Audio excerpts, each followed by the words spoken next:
One thing that's going to be really cool about this experience and this conversation here is that each of us separately has kind of alluded to each other in Right. Yeah. various forms, different podcasts and things like Mm-hmm. that. It's like, well, someone I know.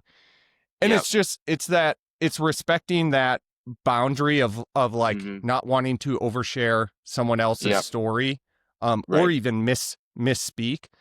I think Yep. what's awesome about this is to kind of finally bring these two Mm-hmm. stories together for a bit of a more full picture, because from my perspective, our journey since the loss of Lucy really is not complete and is not as um like full without understanding your guys' own journey and how it brought us together, and Yeah. how we've conversed and communicated about the difficulties that we're going through and the trials of it all. um so kind of with that as a starter, do you want to go ahead and introduce yourself? I Yeah. obviously know you very well, Yeah. but introduce yourself and go ahead and lead into the story and share the story of Brynlee and your family.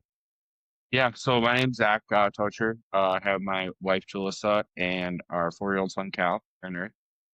I'm obviously Kyle's cousin. We go way back. Our birthdays are on the same exact day, which is pretty crazy, 2 years apart. Mm-hmm. Um, but yeah, when Cal was starting to get above 2, we decided that we wanted to start another, have extend our family. And then it, you know, we get pretty lucky in the fact that trying to get pregnant has been pretty easy for us. I know that's not a thing that a lot of families deal with. So I don't like to talk about that too much because I Right. know it can be kind of a sore subject for other people. But anyway, so we found out we were Right. pregnant with Brynlee. Everything was pretty normal pregnancy wise. Um, she had another person's blood in her blood, I guess. I don't know, it's weird. It's something we still don't really to this day understand. I called it the Yeah. anti-M, the doctors did. And we were told Mm-hmm. being at Mayo that if we were anywhere else, they probably don't even bring it up to us or talk to it about us. So being that we were at, Mayo here in Rochester, they just wanted to keep an eye on Jalissa because it could have caused like high drops and that kind of stuff with Brynlee. So because of that, Jalissa was very And is that heavily just watched. Yeah. and being at Mayo, they just had the capabilities and really like the experts there to I understand it fully and to continue testing and monitoring appropriately. I think so, yeah. And maybe it was more, like a research thing, Yep. on their end as well. And it was a very Yeah. low Yep. risk. It wasn't anything they were like highly concerned about. Jalissa just had to get blood work done every four Right. weeks to make sure the level didn't reach a higher level. And it was so low, it never even read on any of the tests. Like there wasn't one test that read this level. Yeah. And it's not the reason that we ended up losing Brynlee. It had nothing to do with that. But because of Mm-hmm. that, though, she was So the watched heavily. But yeah, it was, yeah. Sorry. Go ahead. no, you're good. But so because of that, she was watched heavily, and when it came to the anatomy scan, like a lot of times, like even what we're dealing with now with our current pregnancy is, there's some pictures they haven't gotten, and they're just okay with that. But with because of what Mm-hmm. was going on with Brynlee, they had to have those photos. So the first anatomy scan, I was there, and it was like 2.5 hours. They get all the pictures they wanted, and it was, it is what it is. They told us not to worry about it. She was only 18 weeks, so it was a pretty early anatomy scan. But they scheduled a new one for like 4 weeks.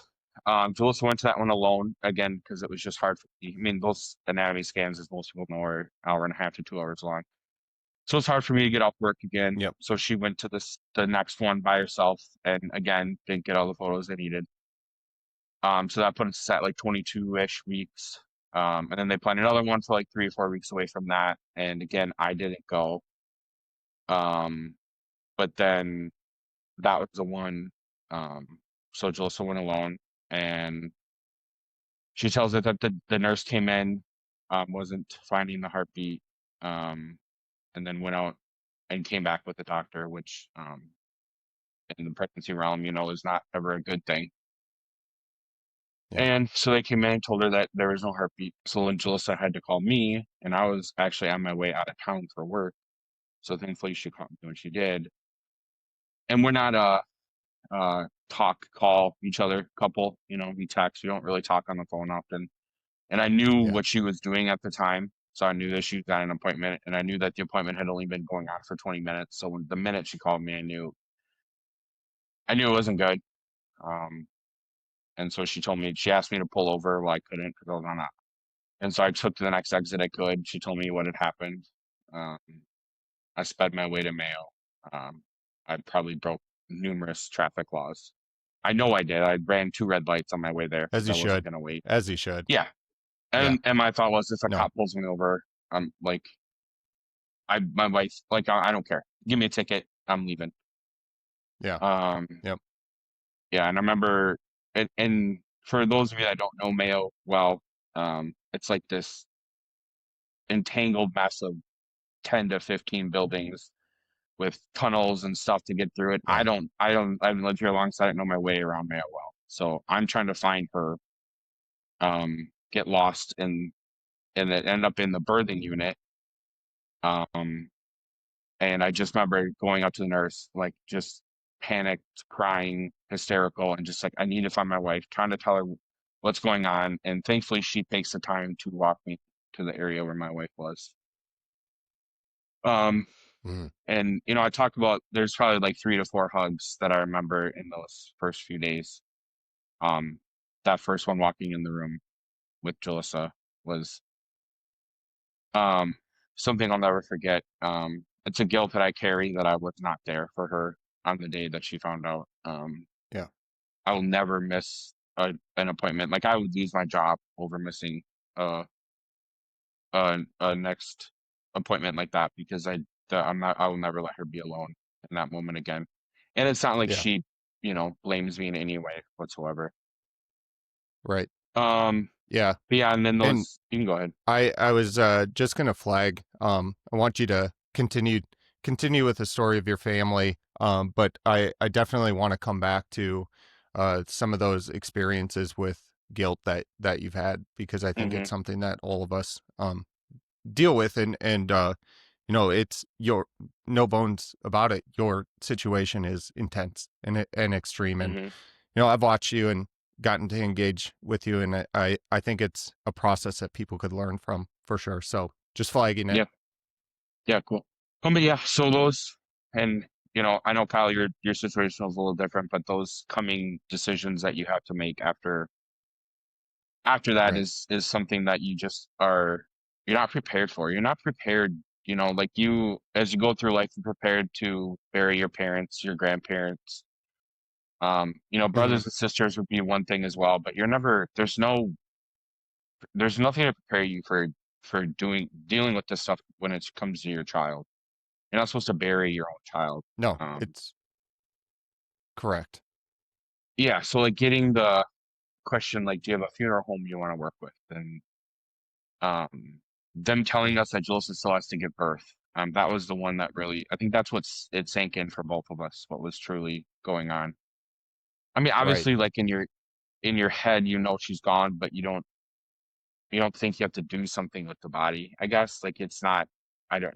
I guess it's never Yeah. anything I've ever thought about before. So hearing that she was gonna have to give birth, that was a tough one to grasp. And the funeral home too, and the papers that they give you, Now, did and they have a did yep did they have a palliative care team member with you, or was this a social worker who was guiding you through the process, or somebody else? oof. So we had the doctor that had been there the whole time with Brynlee, with the titer stuff, and then the blood stuff, Hmm. and then I assume there was some sort of nurse. I mean, there was a nurse. I don't remember where she was from. I assume it was something like that though, that has dealt Hmm. with stuff like this. Hmm.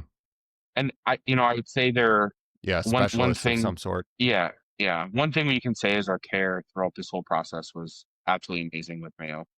I've heard enough stories Yeah. through this and people we've met to know that that's not the case everywhere.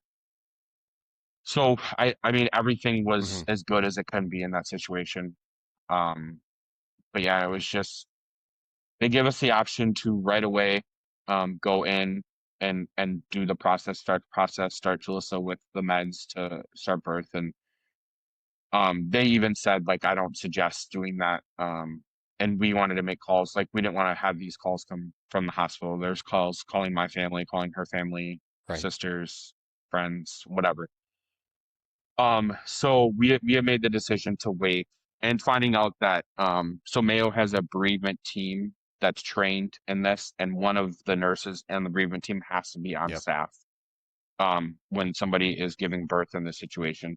So none of them were there um that day. So this was a Wednesday. None of them were there that day anyway, so we couldn't have even gone right in, even if that was our decision.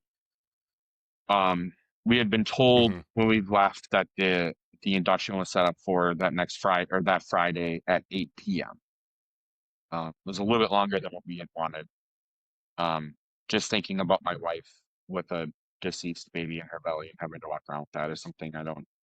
Yeah. I have no idea what that would be like. Yeah. And again, it's a scenario that just no one should ever face, and you Right. don't even want to consider and think about knowing that your life is going to be faced with hardships. It's definitely a reality that you, I want to say, just dismiss kind of because it seems so surreal.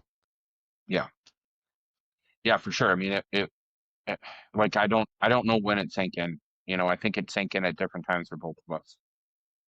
Like what was truly happening in Absolutely. those Yeah. moments. But yeah, so when we Hmm. left the hospital, her parents had picked up Cal from daycare, which wasn't out of the ordinary. Um, you know, Joel's appointments had ran long before, so I think they thought something was up. You know, that now that we talked to them afterwards or whatever. But yeah, so it was. So leaving the hospital, we knew it Friday at 8 p.m. was when the induction was going to happen. But the nurse that was there was like, I'm going to do my best to get this to be earlier. So we went to Hmm. Julis's parents' house. Well, first we went home and just kind of laid in bed and cried together for probably a good hour or two. Um, Yeah. just not, we hadn't Yeah. told anyone, no one outside the two of us and the hospital, you know, knew what had happened at that time. And just trying to collect ourselves to go talk to her parents, see Cal. I mean, you have to be, as much as Cal was a blessing through all of this, you know, we had to like get our minds right to be a parent as well. So yeah, so when we finally decided to go to her parents, I don't think we even really got in the door, and we both and Tulsa just kind of said what happened. And again, so that you know, I've talked about this in length in the other podcasts I've been on, the four hugs that I remember, and that the second one was the one where her dad literally grabbed me, Jalissa, her mom, and myself all in one big bear hug of a hug, and we just all cried together. It's the first time I've seen my father-in-law cry. Um, you know, Hmm. you don't see them do that much, just you know, knowing our dads and stuff. And then Cal being, Yeah. you know, a little 2.5-year old that he is, not really know what's going on. He kind of hugged us all from the outside. Um, so yeah, that was a. It's just yeah, it's a hard moment. And then the reality sets in that there's, you know, we're gonna have to call my parents. We're gonna have to call my sisters. Um, you know, thankfully her family lives in the town that we live in. So obviously we told her Right. parents, and then we call her sister and ask her sister to come over after work. Well, she knew something was up. It's a weird, why would we all be at our parents' house Mhm. on a random Wednesday? Right. So her sister comes over and we were all outside sitting and chatting. And again, she walks out the door and could just tell. I mean, we're all crying. So we Yeah. told her, I think we made a couple calls to some friends while we were at our parents' house to let them know. And it's weird. You almost feel like you're letting all these people down because like they were just as excited for Brynlee to be Yeah. here as we were. And I know none of our Right. family thinks that way, but you know, it's like it's just Right. it's a feeling that you have. And you know, I'm trying to, so my, you know, my parents, like I said, we had to call them. well, it's a Wednesday. I think my dad was golfing. Like he golfs every Wednesday. Is that he got a membership the last couple of years, and Hmm. that's just what he does. He golfs on Wednesday, and my mom gets like, I don't know, her hair done, her nails done, whatever she wants to do. So they just have like random stuff going on Yeah. a Wednesday, and we're not going to text them this news. We're not going to Yeah. call them. I'm not going to call and tell my mom, and then have her know this, and my dad like the. So essentially, I lied to them. To like, I was like, "Hey, Cal, it's something really cool to tell you. Yeah. Can we?" And she's like, "Well, your dad's not going to get home till after 9." She goes, "Is that okay?" I'm like, "Well, yeah." I'm like, "We'll let Cal stay up," as if we would never do that. We're not going to let a 2-year-and-a-half-year-old stay up past 9 Yeah. to tell Yeah. grandma and grandpa something.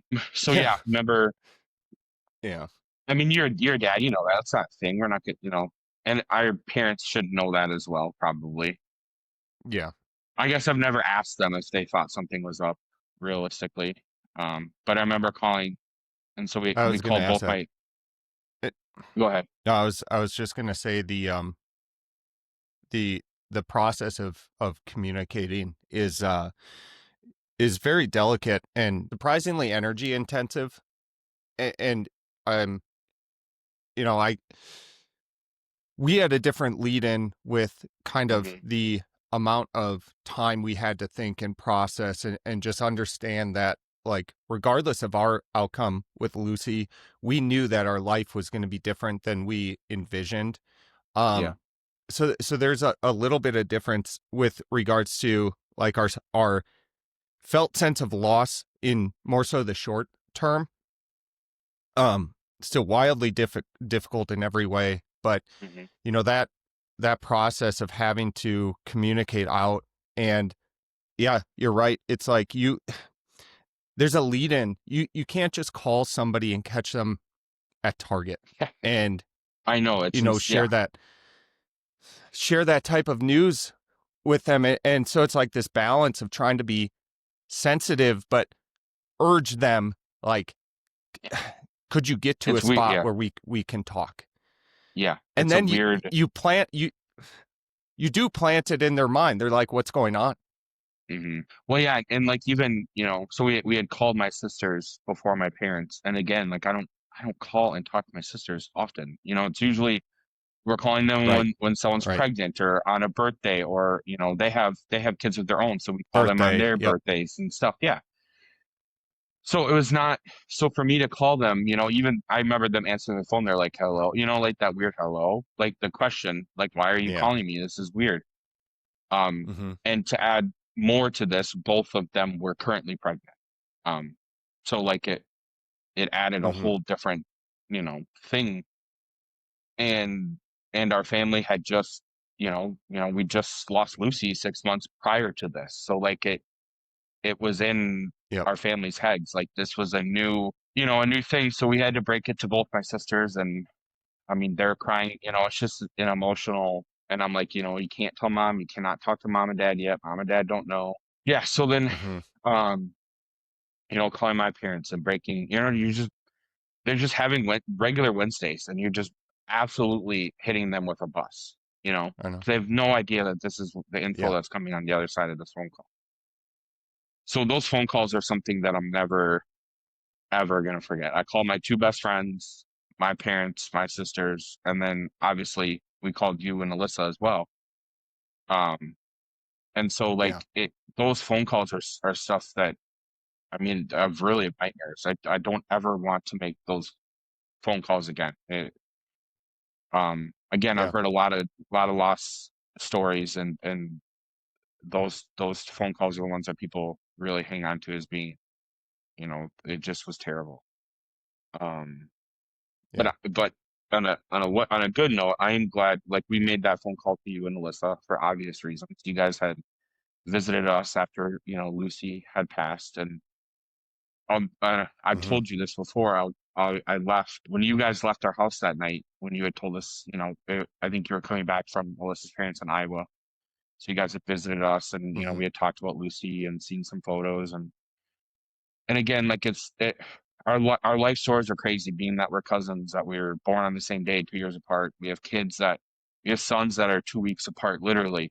We were pregnant at the same exact. Our Right. wives were Right. pregnant at the same exact time again. Like it's it's Yeah. weird the connections that happened. Um, but I remember after you guys left our house that night, I looked at Julissa because again, we found out literally the next day that we were pregnant with Brynlee after you guys had left. Like again, just weird Right. things. Right. Yeah, I mean, it was like she was Yeah. actually pregnant when you guys were there, and we had no idea. But I remember I know. after you guys left that I day, know. I know. it's crazy. But yeah, and I remember looking at Julissa and being like, Well, "There's no way it, I could go through that." You know, yeah. like Yeah. seeing And where you guys were, and there's no way. And yeah. 6 months later, we And find ourselves in that moment. yeah, having to traverse that landscape that you never thought, you never desired, or you never thought possible. And Right. that comment is one that I've heard. You're not the first one to say it. I know I've had that thought before, looking upon other people and the life journey that they have walked, and just Mm, questioned and been like, I don't know. I don't know if I have it or had it in me. And mhm, honestly, that is a huge reason that I have started this podcast back up, and where I want to point really this body of work. Like it's far from, well, I shouldn't say far. Its intention isn't like rah motivational. Intention is more so these difficult scenarios and stepping up to them in a time period that you question your ability to do it is fully possible. And it is mhm, more common than you truly realize. These callings and these moments where you have to rise up, and recognizing that you're going to do them imperfectly. We took missteps all along the way, both with navigating the time through the pregnancy with Lucy and then after her loss. And it's just like, I'm not worried about that perfection mhm, aspect to it, but I am focused on, the progress that we're able to make, where with the spot that we're in life. And like, it was really obvious to Alyssa and I that first year, especially after the loss of Lucy, it was like, we are primarily working on grief right now and just understanding what that means. And so we have to be a little bit more forgiving of ourselves in these moments. And it's only through that, like, focus that you truly, anybody can step up and step into these moments in life that mm, are guaranteed at some respect. Not everybody is going to lose a daughter, but people are going to face unimaginable hardships. And your comment, it almost makes me smile at this point, because I've been working on this book that covers the descent into alcoholism, the recovery, the early recovery, and then Lucy's story. And I was compelled from day one, that the title of the book was going to be More Than Capable, because I had somebody at work tell me the exact same thing. I don't think they knew my whole story. And they said to me, I don't think I would be capable of doing it. And I almost wanted to be like, shame on you for thinking so little of yourself. right. Um, but that's an honest assessment and an honest viewpoint that people have. I have since changed the title, but that more than capable kind of like ethos is definitely something that drives me, because it's like, dude, I mean, look at both of us. None of our wives, us, we didn't ask for this. Obviously, we had different visions of what our life would be. And I don't know about, I'm not going to speak on your behalf. I saw myself as about the most ordinary person that could possibly walk the face of the earth, like Yeah. nothing special. And I'm not saying that there's anything special, but to have that perspective and then work through this hardship is something that I didn't think I had in me. And that's the Yeah. point, is like, there's just this extraordinary aspect to what you can handle.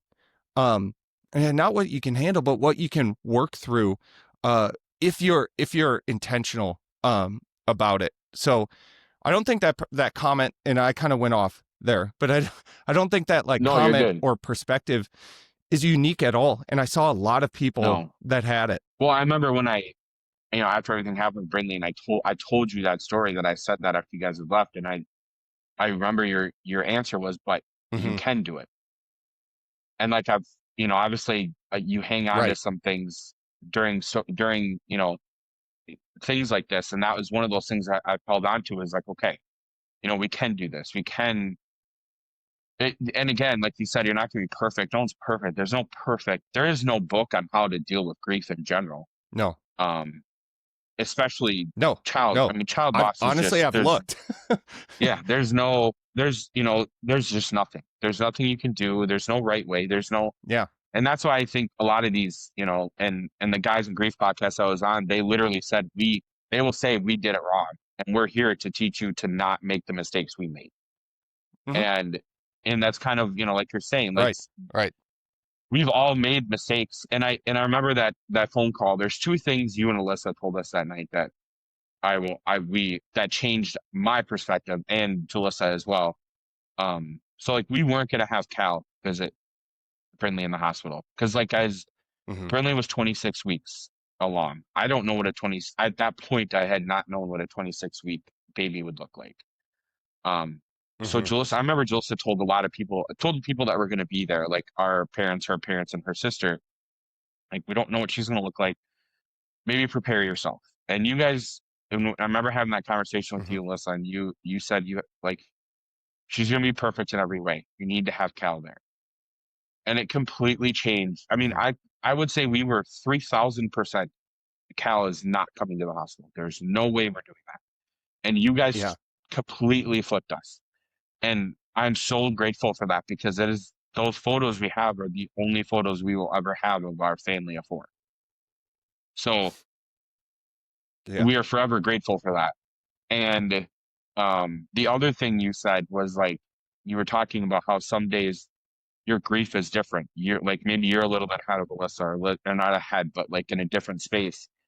And I remember you had told me a story, and it like Right. stuck with Right. me. Like there's gonna be days where maybe Jalissa, you know, her her grief is different, or she's feeling more grief that day, or and you're not, and she might get upset with me why I'm not. And it just kind of prepared us for like for being and because I went back to work so quick, I think I jumped in front of her, if you want to, however you want to say that. And she kind of hung back with Hmm. Cal for 6 weeks Hmm. and didn't see reality Hmm. until she went back to work. And I saw it a lot sooner. But it gave us that, and we stopped like, when one of us was struggling, instead of asking what's wrong, we asked like what triggered it today, like using a little bit better, Hmm. a less harsher term maybe. Yeah. But yeah, so I Yeah. mean to kind of finish I up mean, Brynlee's story. the yeah, please. But yeah, so we No, ended I up was getting I in was that. just gonna make a comment on the Yeah. what's wrong. Oops. No, go ahead, go ahead. Sorry. You. You sure? Okay, so Oh, I was. uh Yeah. Yeah. Please. Please. okay. So we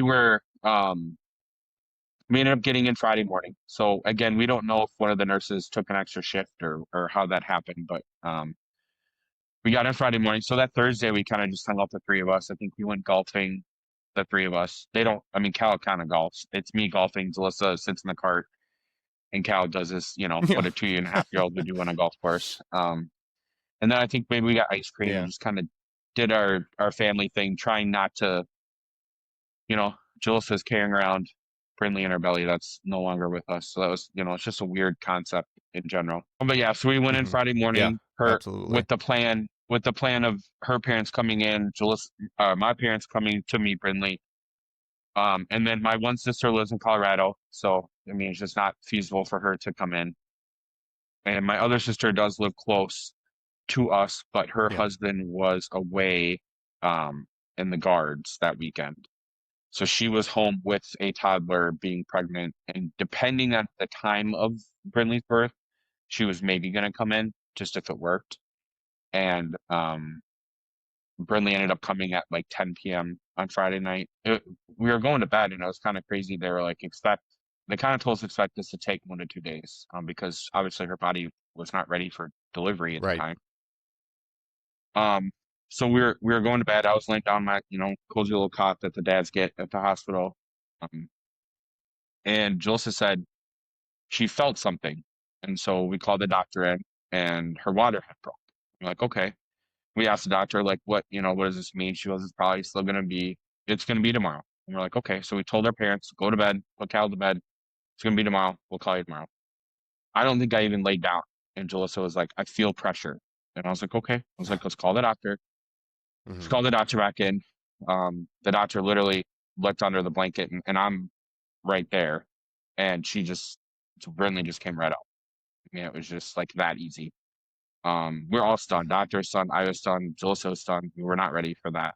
Uh, and then, so I quickly went and called parents, told them, you need to get here now. Called her sister, told them, you need to get here now. My parents are about an hour away. And so they got in their car. And again, my dad made great time. I'm guessing he broke some traffic laws as well on his way up. Um, but yeah, so it was great. We Yeah, had I her, would think so. yeah, we had her parents there, my parents there, her sister and brother-in-law were there as well. We spent 6 wonderful hours with Brynlee. Um, they Mayo has a photographer that comes in and does the photos, which was wonderful. And my wife is a photographer, so that was a no questions asked. Of course, we're gonna have a photographer on Yeah. in there. Yeah. We had a chaplain come and do a blessing over Brynlee once everyone was there. Cal did great. Um, for being have he just had woken up because he was already sleeping and he was still in his pajamas. It was Yeah. 11 p.m., 12 p.m. at night, so it was all great. He was a little weary around Julissa because Julissa had a ton of cords and wires and stuff sticking out of her. But Right. again, Cal's not there without Right. you and Alyssa telling us to have him be there, and that was again something we'll always have those photos of the four of us. But yeah, so we were able to spend Yeah. 6 wonderful hours with her, and yeah, I don't know. After that, it was, What going home empty-handed. But yeah, going home Yeah. empty-handed from the hospital is something that I know you guys experienced that as well. It's just the nurse walked us down, hugged us when we got left. Yeah, that is just there's no there's nothing to say. It's just that empty-handed walk out of the hospital is Yeah. just absolutely. Yeah, I was asking about the specialists who were helping to guide you along the process because Mhm. with our experience, we had a social worker who was assigned to us after Lucy's birth, and then um, she might have been there before, and then also a child life specialist, which we specifically asked for to Mhm. help us understand how to even engage with and communicate and involve Grant. Like she was incredibly helpful. And I'll never forget the morning after losing Lucy, and those two came to our room and they were there with us during every meeting.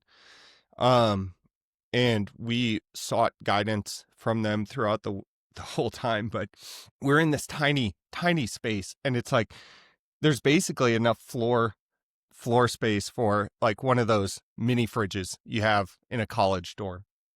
And like that's take chewing up floor space, and we're just kind of like standing around, sort of just Alyssa and I, exhausted. And they were emotional too because they've been there with us the whole time, and they're Mhm. kind of guiding us on the process once we left. And I found myself like desiring them to come with us, and just Right.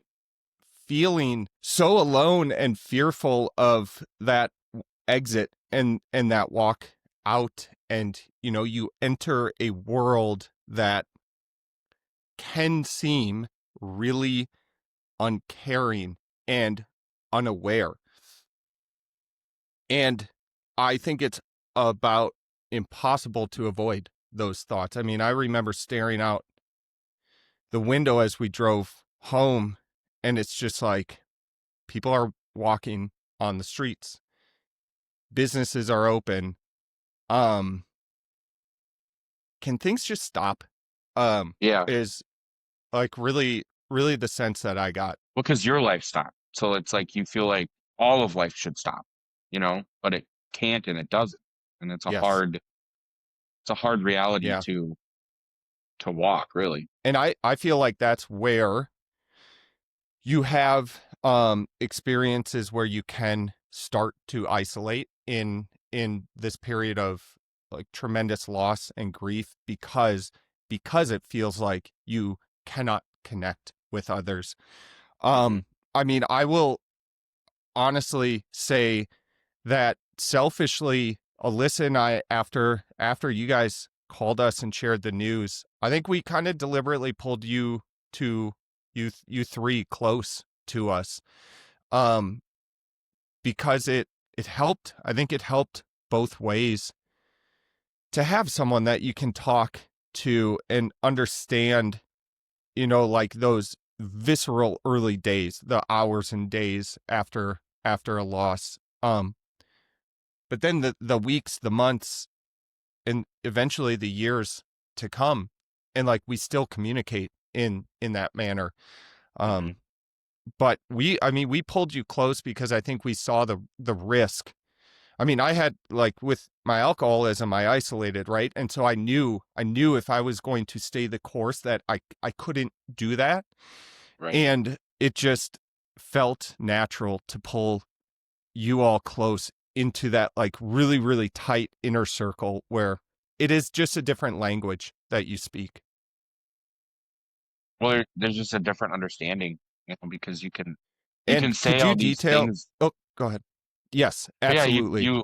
you can say all these things that like you've been feeling or thinking or whatever, and then you say it, or like we hear you say it, and then we've always kind of me and Joseph have always kind of explained it's like you guys were almost like 6 months ahead in a way. So it was like we were able to kind of Yeah. see Yeah. ourselves 6 months from now, and it's kind of followed that now for a year and a half.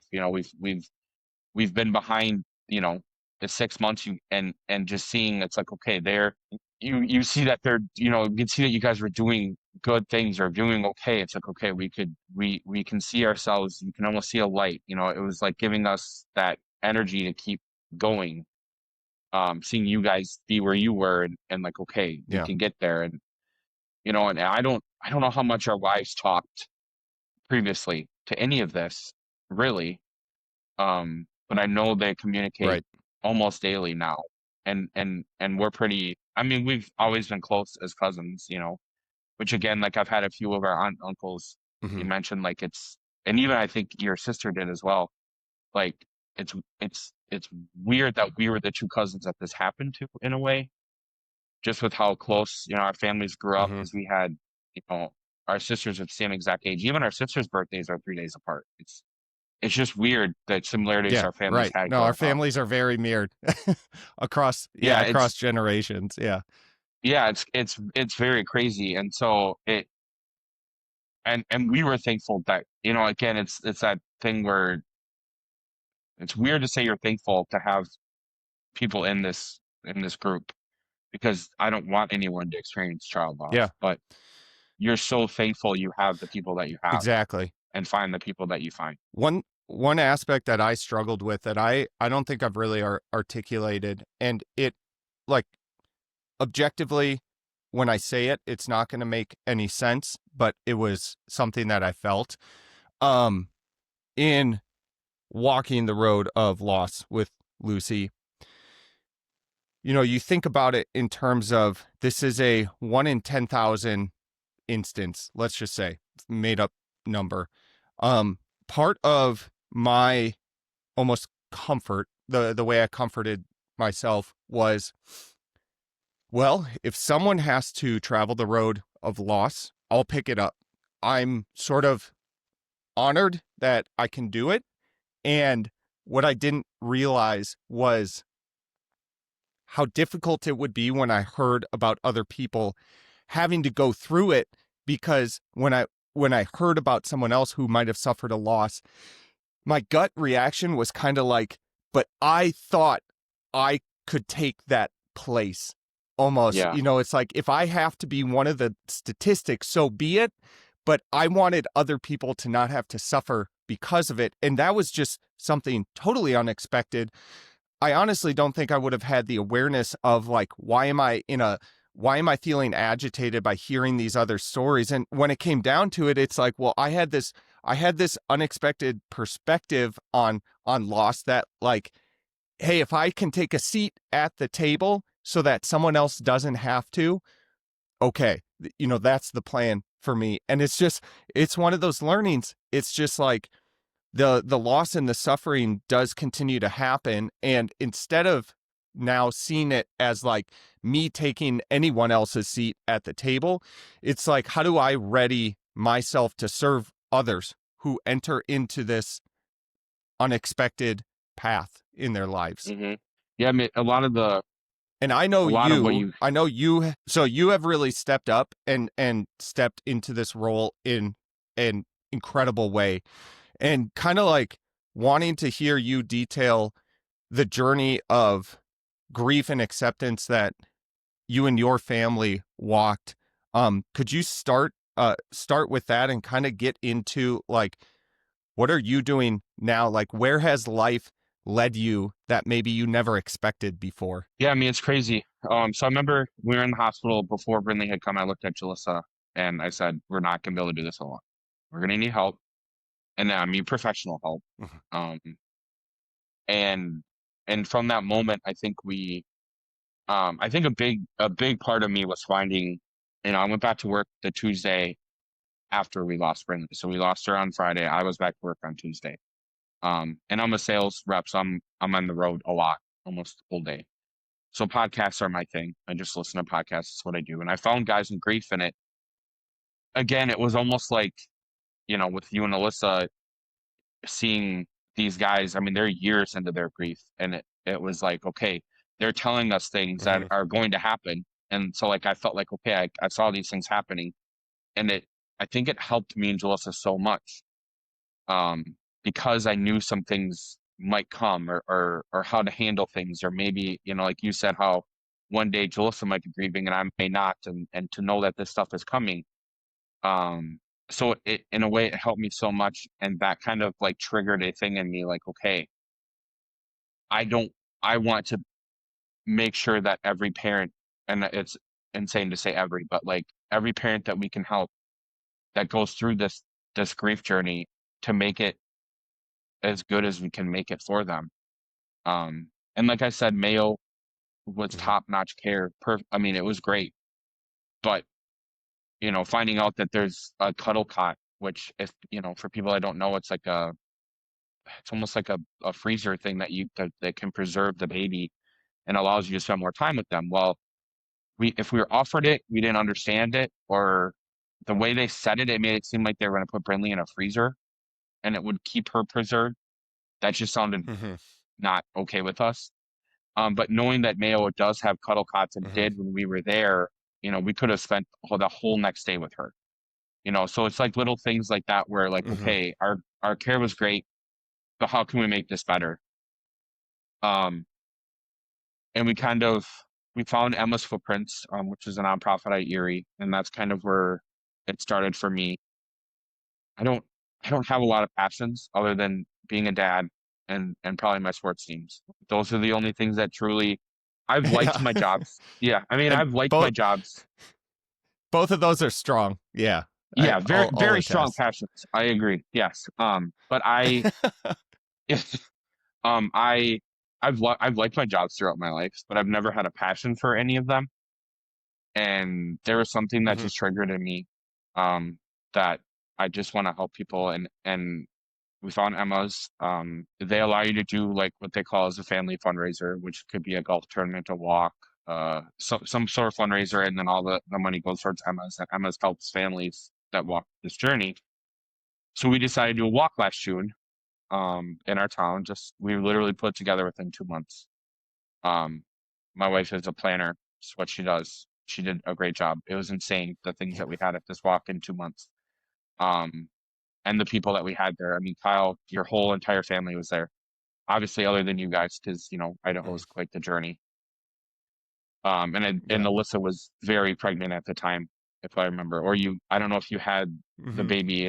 I don't remember which, but it was one of the two. So it was impossible for you guys to I make think she that was that pregnant. trip. Yeah. Yeah. Yep. But your whole family was there for Lucy and for Brynlee. Um, we had like 150 people show up. It was just amazing.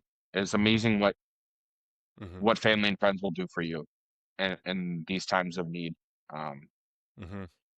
but doing that and how we felt after that, it just kind of it sprung something in us, and I guess I would say I wanted to start a support group here in town.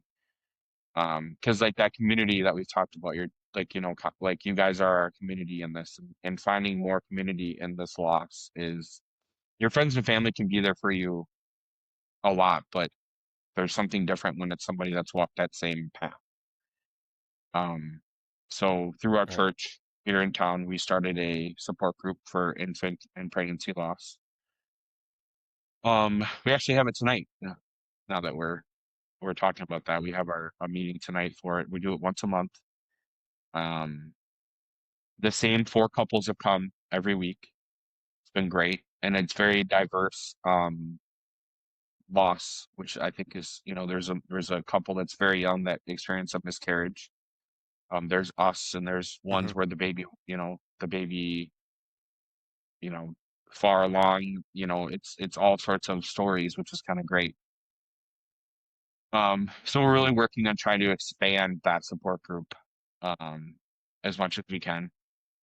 Um, we helped plan another walk this couple Saturdays ago. It was actually the a nonprofit that did the photos for Mayo. She decided to do a walk for all the families that she's helped. So we helped plan that, and that's where I was coined the keynote speaker at, which um, is not my thing. I'm one of the most introverted people you could probably meet.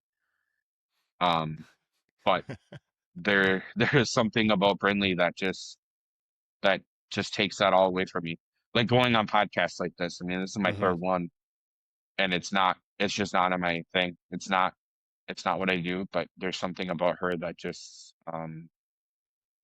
brings it out, and I truly want to help as many families as I can, but I've kind of started gearing towards, obviously dads, and I just there's that stigma that dads are supposed to be the strong one, and like I said, I went back to work 4 days later, and that was a terrible decision, but I felt like it was what I needed to do. Dads Yeah. feel like they can't grieve, or they're not supposed to grieve, or dads can't cry, dads aren't supposed to talk about it, they're supposed to be the strong one.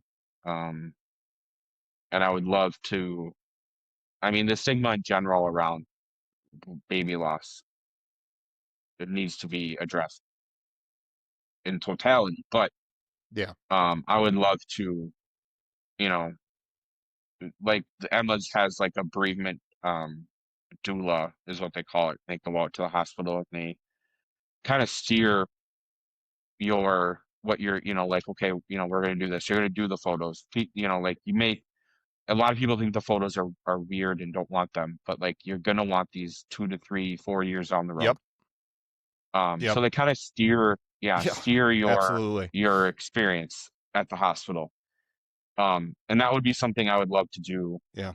out here. Um, we are in talks um with Emma's and maybe trying to bring a chapter out to Minnesota. Um, I've said this multiple times. Beautiful. I feel like I'm gonna find work, like a job in this field. It's just I feel like that's what my purpose is. We've heard a lot of people say finding the purpose in your grief. Um, and I think that's what mine is. I think mine is, you know, I th- I just think that's what I was put here to do, to carry Brynlee's legacy on, help others, Hmm. uh, and yeah. Yeah. And I think I have, two things stand out to me based on watching you, as well as walking this path together, really. Honestly, the first, and I think most inspiring and most important and just most beautiful thing from my perspective, we don't get to be around each other all that much. I get to check in on your lives via our text conversations and then seeing photos. And there's just like a light in your eye. There's a Hmm. difference in your smile. There's a manner in which you are standing now. The thing that blew my mind the most is the photo I saw of you standing up on the stage Yeah. alone. Not that you didn't have that like bravery or that courage in you before, but it's just like I don't know. I see this fire and this passion, and I also know how much it has helped people and how much it has impacted. I mean, our whole family, extended family, like the dynamics and the relationships have changed, and honestly, like I think have changed for the better. And that's not always a guarantee with these types of situations. I mean, again, it's like it's not so black and white, but it does, when there's this rift in your life, like the before and the after of the loss, or like Hmm. that yeah, the loss. It's just like you should understand that it's probably good to visualize yourself at a bit of a crossroads, to watch you take the harder path, and to know that we have been able to walk that together, and that you and Jalissa, Cal, your whole family has helped me and helped us. um it's just beautiful. Like there's no other way to put it, and there's no other meaningful human experience that you can really encapsulate. Is like, never would have designed it this way, never would have wished it upon ourselves, never would have wished it on anyone else, but we're doing it as best as we can. And I'm seeing beauty out of you, I'm seeing beauty out of your family, and just beauty out of the story and Brynlee's life. So anyway, that has been the most amazing thing, for an empowering thing for me. It's like you can select a few people that you look up to and you look to emulate. And it's like, it's so obvious how you have come into the fold in that regard. And just knowing that, it's like, I'm not going to be the only one. Um, Hmm. it's just amazing to see what that fire can do. And then one thing I've learned on the idea of the stigma around child loss, whether in early infancy or before birth. um I've experienced this myself. I've heard others express it to me as well. Regardless of how hard the situation is, we tend to try to almost downplay our difficult scenario. For me, it would be like, I mean, we engage it's like, well, we knew about Lucy's health condition, so we knew this was a possibility, and so we had some time to prepare. And it's like it's not like she was 8 years old. You find these ways to sort of downplay your Right. scenario, and I think the stigma really lies there. And really the thing that you have to come to realize, and it feels obvious with our story, because we did have this moment where we found out about Lucy's health condition early, and we kind of understood the severity of it pretty early. It's not the actual loss of life necessarily, it is the loss of a vision that you had for the future. It's like, I had come out of rehab and I was so energetic, I was so enthusiastic, I knew Alyssa was pregnant. It was just like, gosh, and there was no health concerns at that time, because that happens to other people. It's such a low probability it's not going to happen to us. And like, really, part of the loss, and I think this is the part that is not recognized enough, is like, I don't care if this happens at 5 weeks or 25 or 35 weeks, you're losing some vision that you have Hmm. for yourself, for your own life, for your family's life. You need to grieve that. There's a process to that as well.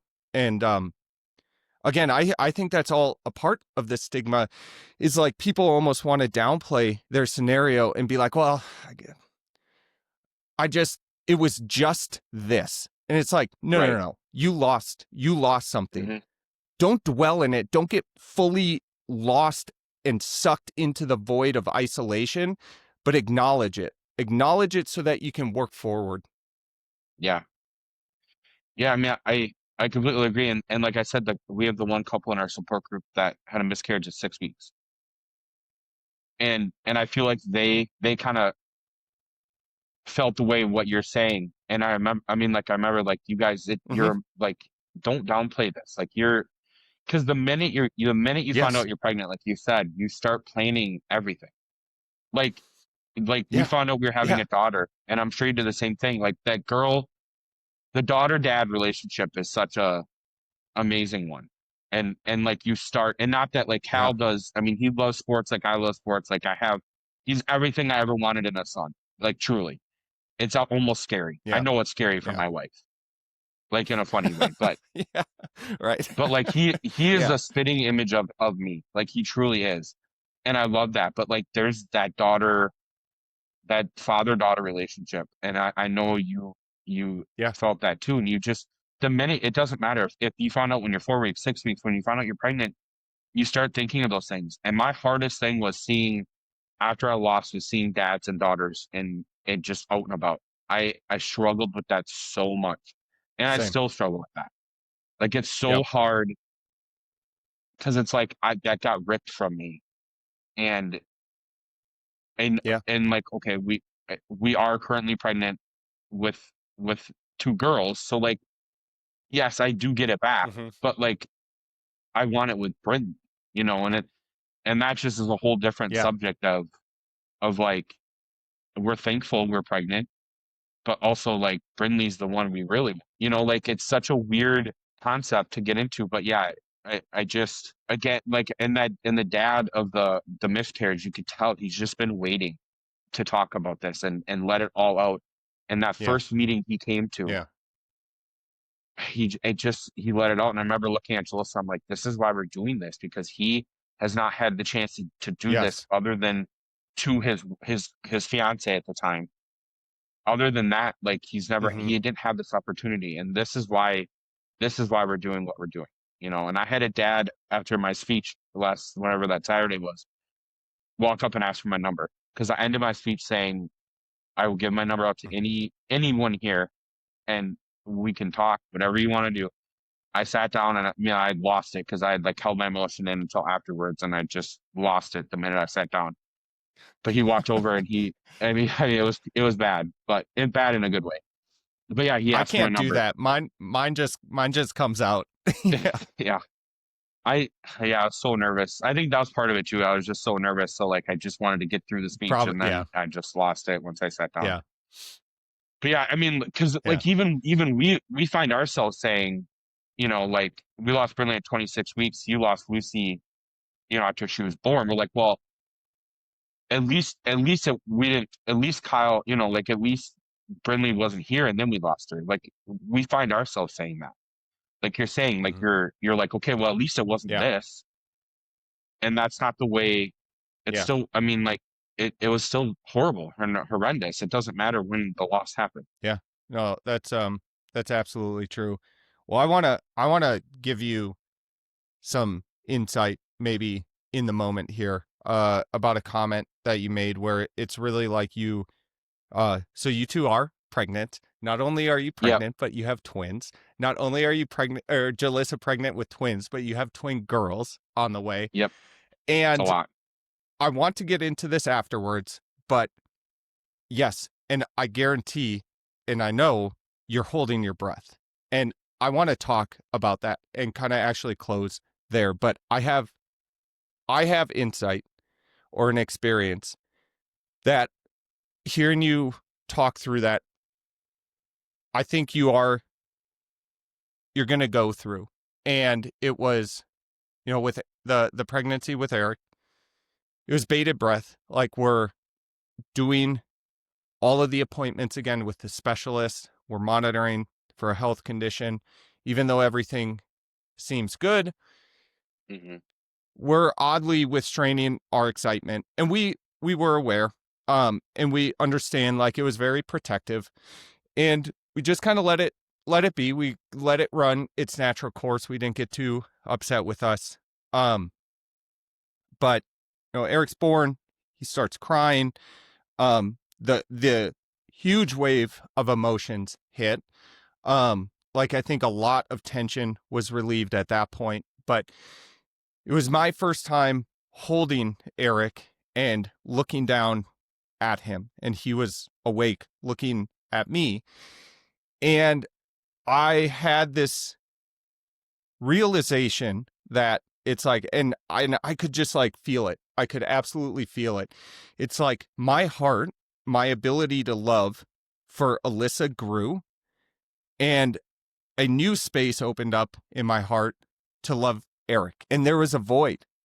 And there's this empty space that still exists today that became really, really obvious in that moment holding Eric, where it was like that capacity, that space, the directing of that love is for Lucy. And I don't have a way of letting that out in like a bodily, earthly form right now. And just recognizing that, and it was hard, and it was, but it was more beautiful than anything. It's like you still have this sense of longing that exists in you, and I think it's going to be with us the rest of our lives. But I also think it's like it's our way of keeping our daughters close to us, and for me, like keeping at the forefront the idea of how am I honoring her, how am I honoring the rest of my family with the actions that I take. So I don't intend to like plant a idea or a seed, but just kind of, and like I have no idea what it's going to be with two girls, I don't know. God willing. And like, man, there's the whole gender thing is another like emotional roller coaster. Like we didn't know with Eric, and so it's like, what's our reaction going to be if it's a boy? What's it going to be if it's a girl? And we Yeah. finally got to a point where it's like, who cares? We're just going to let the emotions hit. Mm-hmm. Yeah, it's crazy. I mean, and we talked to our therapist about this because I think my biggest worry is that Brynlee could take a back seat once the babies are here. Mm-hmm. And rightfully she's Mm-hmm. gonna, I mean, like, well, she's gonna have to, like, that's just a generality. But I think it's in more of like a broad term. Like, I think we feel like, people are gonna be like, okay, now we can stop with the Brynlee stuff. Like, we don't need to do all this stuff anymore because they Mm-hmm. have new babies. And it's like, that's not, I don't want that to happen. And what Right. she told us was, and I think what you're saying is we need to lead by example. Me and Jalissa do. We need to lead. Yes. We are still going to do these things. So that will teach our family, okay, like this is how it's going to be. Like we are going to lead by example. Yes, Yep. for maybe the first few months, life is going to be nuts. And like, we cannot avoid that. A few But months, like, man. I got some news for you. yeah, no, I know. Yeah, it's going to be a while. Um, But like we already have our walk next year on the books through Emma's, and Emma's is taking over the walk. So they're gonna Mm-hmm. fly a team out here and do the walk. So we don't have to Amazing. plan the walk at all. And we can just walk for Brynlee. So we'll be one of 4, maybe 5 Emma's walks right now. But yeah, so like we need to be one that lead the charts in this and set the standard of how it will be moving forward. And that's just kind of, Mm-hmm. that's the headspace we're in, and it's not going to stop, I guess, is where we're at. Yeah.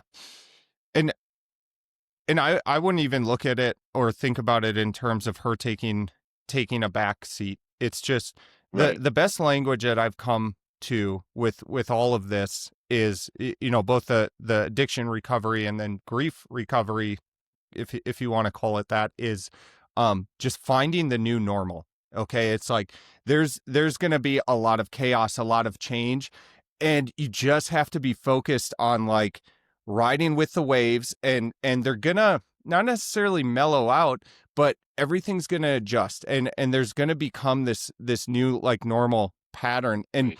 we've found so much beauty and strength in little ways of recognizing and honoring Lucy just within our own house. So it's like the song that we sing to her each night. Now, that's something like, I know we're not going to do that forever. The boys are going to grow up. They're going to be like, Mm-hmm. hey, I don't really want to Yeah. sing with mom and dad when I'm 17. Right. You Yeah. Yeah. know, and so like there is going to be a progression to that as well.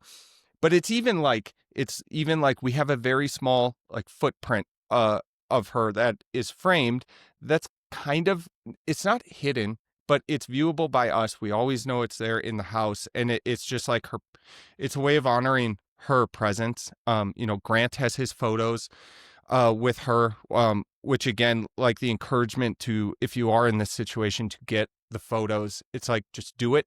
You never have to 100%. look at them if you don't want. But my word, do we find a lot of comfort in looking back and remembering her through those photos. But anyway, like, you're gonna find these ways of continuing to honor her, continuing to talk about her. Like, I know Cal is gonna continue talking about her. Your daughters will be brought up in the light of her. And the thing to understand that is hard, and it caused tears, and just like some reckoning in our house, was like that idea of the person that walks by our home from the outside when they look in. Well, what they see, um, for us is a family of four, with a dog. Pretty classic American story right there. And Mm-hmm. two boys. Boy, that must be wild and crazy in that house, as they grow up. And, to what you said earlier, it's like, well, no, I definitely have this identity as a girl dad that they don't get to see from the outside. And Mm-hmm. Alyssa has this identity of a girl mom, and a mom of three, and myself, a father of three. And it's just like, it stings a little knowing that from the outside observer looking in, that's not what they see. And Mm-hmm. again, it's a space you have to be graceful with yourself, because you're going to be imperfect. People are going to say, "Oh, what a beautiful family of five."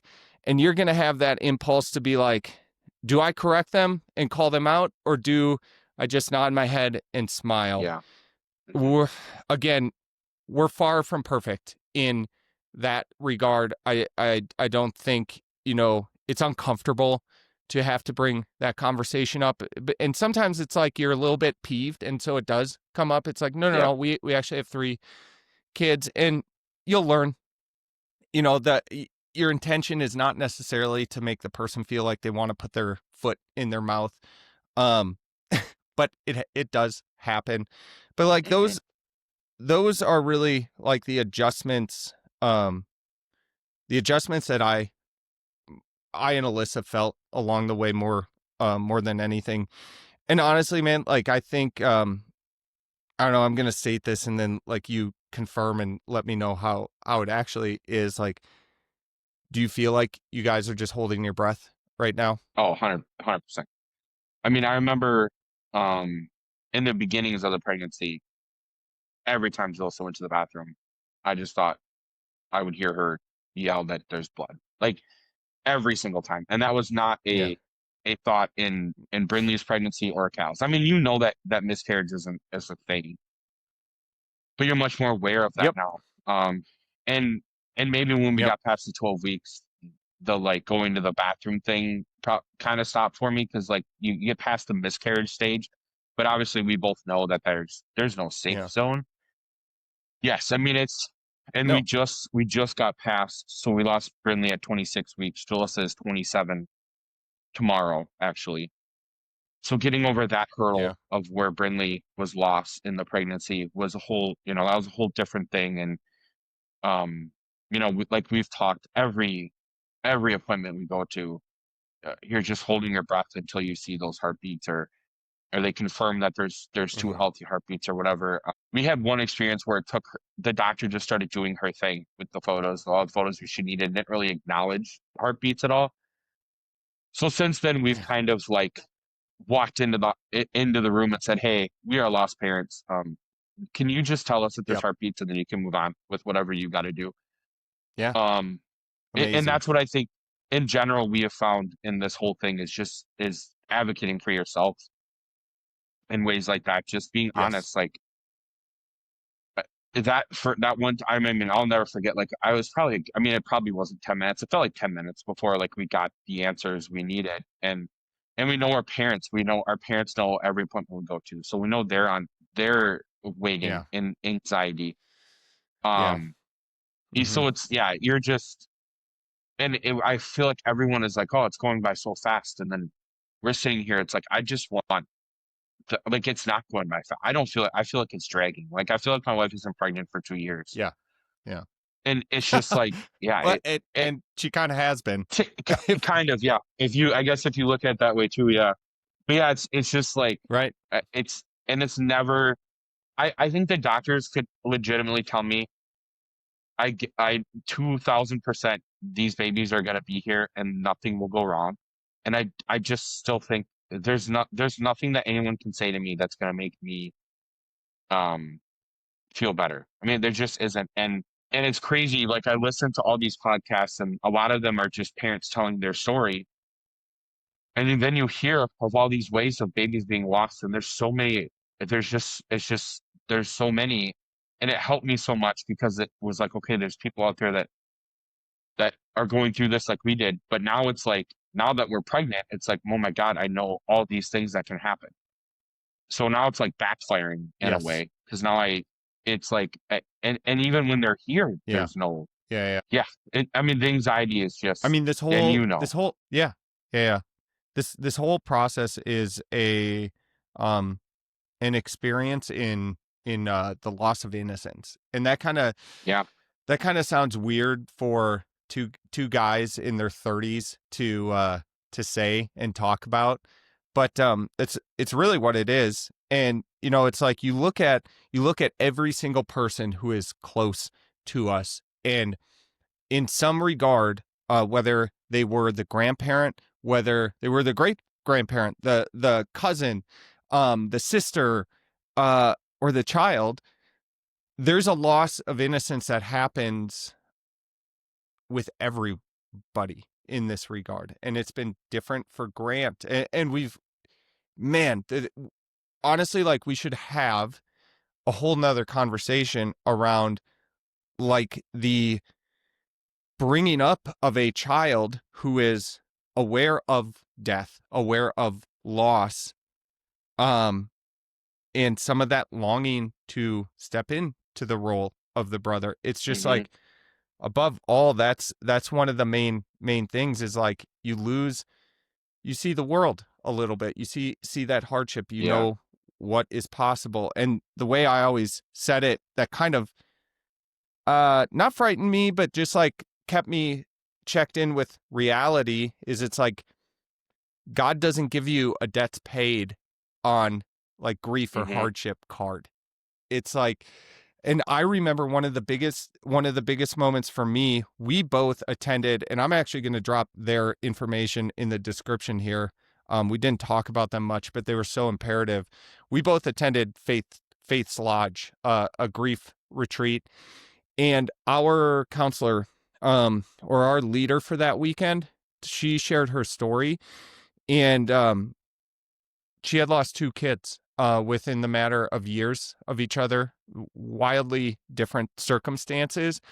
And I found hmm myself really drawn to her because I saw someone who was capable of, like we talked about earlier, continuing on and serving others in this space, who was living through kind of like my next fear and nightmare of yeah, like, oh my gosh, what if something else happens? And so seeing that in that circumstance was actually quite relieving, in a way, just from the standpoint of like another reminder that like you're gonna get up and you're gonna do the best that you can today. Unpredictable things are gonna happen today, and we just have to make sure we're as ready as possible, and honestly as willing to reach out and seek help and ask for guidance, with whatever circumstance that we face. But anyway, I digress from the raising of a child thing. It's been a beautiful experience in a weird way. One thing that we saw is that Grant, when Eric was born, really exuded a lot of desires for being an older brother that we didn't know he Hmm. was feeling or suppressing. And I mean, just get ready for some waterworks when you see Yeah. Cal interacting and engaging. It's beautiful. Yes. So when you had talked about that on the podcast, so that's one of my so we met with our therapist not that long ago, and I expressed my biggest thing is that we and Jules have said this is our last pregnancy no matter what. No matter what happens, Jules said pregnancy does not agree well with my wife. I do not want to put her through another pregnancy. She's getting a little bit older. Hmm. This is it. So whether when they come to us on Earth, or whether the unthinkable happens again, this is our last pregnancy, and nothing is going to change that. So I expressed to our therapist that my Cal deserves to be a big brother to a, Hmm. a baby on Earth, and I'm sure you guys felt the same way. And to think that there is still a Yeah. chance that that doesn't happen, and she had told us that your thoughts are valid, but he'll never know different. He'll never know that he's not a big, you know. And while I agree with her, and then when you said what you said on your podcast, I remember talking to Jalissa and thinking like I felt a lot more validated with what you said. And I know that was our therapist just trying, I Hmm. mean, that's just her job. But like I Yeah. know that Yeah. Cal I mean, he has said multiple times that like we want these babies to be with us and not in heaven. And Yeah. like he Hmm. is yearning to be a big brother. So like I Hmm. when you said that, it made me feel a lot more validated in my thoughts of like I think that is my current biggest fear is that if the Yeah. unthinkable happens again, that Cal will never be able to experience that being the big brother that Yeah. he deserves to be here on Earth. So I can only imagine how I'm gonna, yeah. I mean, there's gonna be two of them for him to love. I mean, it's gonna be insane. Yeah. But yeah, Yeah. it's. I mean, I think we can agree that both our boys are probably gonna be some of the, I mean, greatest humans because of what they've gone through and the things they've learned, and Oh, they're gonna be the most yeah, compassionate. I've seen just, yes. Like they're gonna, and it's like my sister-in-law lost her puppy, her dog, not puppy, her dog, like last year, and I remember we joked, I mean, Jalissa did, like, we don't have to explain heaven to our 3-year-old son because he already knows way more than Right. any 3-year-old son should know about heaven. And we talked that Oliver's in Hmm. heaven with Brynlee, like, and the 3-year-old should not know that stuff. He shouldn't know about heaven realistically Yeah. in I that know. sense of the word. But I truly think it's gonna make them better, just better humans. And not that they were gonna be bad humans, but like it's just they're so much more I did. compassionate. I Yeah, know. and it's crazy to see. We underestimate how much a toddler can truly understand, I think. And when you go through this, you can see Absolutely. they understand way more than you would ever. And I do want to touch on, I do remember one other thing you told us is to just be honest with them. And when it comes to Hmm. explaining what is going on and make sure everyone is on board. Everyone is saying the same thing. You don't need one grandma saying Hmm. Brynlee's weird term of where she is. And I remember you told us that, and we stuck to Yep. that, and we told our parents, this is what we're telling Cal. This is what we would like you to tell Cal. Cal asks you whatever he might Yep. ask you. And we've obviously you're not graphic in these, but like we're very honest with Cal, No. and he asked of you, and you know this, like they ask some of the most outrageous questions now because they're just trying to learn, Oh my and you gosh. just have to do your best Yeah. to be honest in that Yeah. moment. And like I said, he said multiple times he wants these babies to be here on Earth with us and not in heaven with Brynlee. And it's like we want that Hmm. too, bud. Like so, yeah.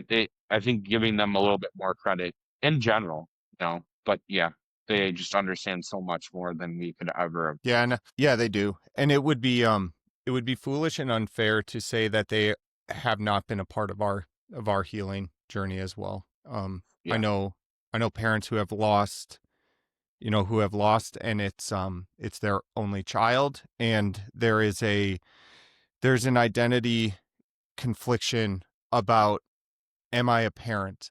Hmm. And my heart aches for them because Yep. I have seen the hardship that comes from it. And Alyssa has said it too. It's like Grant saved us in a big way, and not that we were necessarily being led by him or needy, like if in like a needy point, but just like by paying attention, they are going to draw you towards this beautiful perspective and different way of like acceptance and understanding that, like, no offense to even professionals, it's like Yeah. an adult, especially an adult who has never traversed those roads, Hmm. they can listen, they can certainly listen, but man, just the sweet, compassionate touch that they Yeah. have is amazing. And I mean, that's the sunshine that we get in our lives from all of this right now. Um and never would have expected it. I don't know. It's just, and each phase of development and new sort of like age is going to be different with the boys Yeah. as they grow Hmm. up. And we have to understand, like, there might come a time where it's like, I don't want to talk about it. And it's kind of like, well, we'll travel that road when it comes up, Yeah. but right now quite literally everything with it has been beautiful. Um so Zach, this has been incredible. Thank you for doing this. I mean, we have this level of conversation via text, obviously, and like we know each other's story so intimately, but it's still emotional. It's still emotional to think about, to hear, and to have more of these opportunities to like really dive in. Um, so I really, the only good way to end in my mind is thank you. I love you. You and your family are inspiring to us. Well, I mean, I think you and we're not here without you and Alyssa. I mean, honestly, I would I can say that. Same for us. Yeah. And your family as a whole. I mean, like your parents include Brynlee in Yeah. everything they do. When it comes to Lucy, Brynlee's right there next to him. Hmm. And we get to the Yep. pleasure of going to that gala with your parents here for Face Lodge in the next couple weeks. Hmm. And we've been talking with your mom about it and everything they're doing for Lucy. Brynlee's being I mean, they're rock star together at Face Lodge. Like those two will forever be Hmm. Yeah. intertwined in heaven They're because of sisters. us. Yeah, it's for sure. It's great, Yeah. and I love it. And thank you for And having you me know on. I what? mean, Speaking of, this is a long time yeah, coming. it is. It is. Um, and speaking of the gala, maybe with the because this episode's going to come out after this, we'll get your sparkled and bedazzled suit Yeah, photo yeah, of some sort on for the promo. Hey, don't yeah. sound so enthusiastic about that, but I it think is I'm a just fun going little theme. tie. I am very much looking forward to photos. Oh, just a bedazzled tie. I think so. Jalissa found a sport coat that was like Oh, aggressive. I'm like, there's no way. I'm more curious to go see what for it. Go. our dads are going to be dressed in because both our dads will be there. I So I'm more I would curious agree. I'm on what they're going to look like. Should be fun. Yeah, we'll miss you guys while that's going on for sure. But Mhm. thank you again, and love Thank you. you. Yeah, love you too.